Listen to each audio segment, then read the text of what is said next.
ఎందుకంటే ఆ రిపోర్ట్ ఒకవేళ అదే నిజమైతే అది ఎట్లుందంటే కేంద్ర ప్రభుత్వాన్ని తప్పుపట్టినట్టుంది. కాళేశ్వరంకి అనుమతులు ఎవరిచ్చిండ్రు? TAC technical advisory committee report is given by government of India.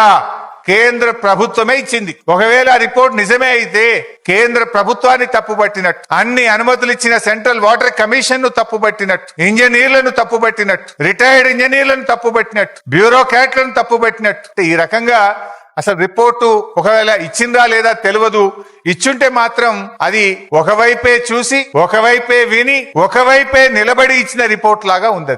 అయితే నిన్న ప్రభుత్వం ఏమో ఒక 60 పేజీలతో రిపోర్ట్ రిలీజ్ చేసింది. ఆ రిపోర్ట్ చూస్తుంటే అవాస్తవాలు, అబద్ధాలు, రాజకీయ దురుద్దేశాలతో కూడినటువంటి ఒక 60 పేజీల రిపోర్ట్ ను బయట పెట్టినారు. ఇప్పుడు ఇంతకది పూర్తి రిపోర్టా, కమిషన్ లో ఉన్న విషయాలే చెప్పారా, ప్రభుత్వం ఏమన్నా ఉండి వార్చిందా? ఇప్పుడు పూర్తి రిపోర్ట్ బయటకు వస్తే డెఫినెట్ గా బీఆర్ఎస్ పార్టీ ఇంకా గట్టిగా స్పందిస్తాం.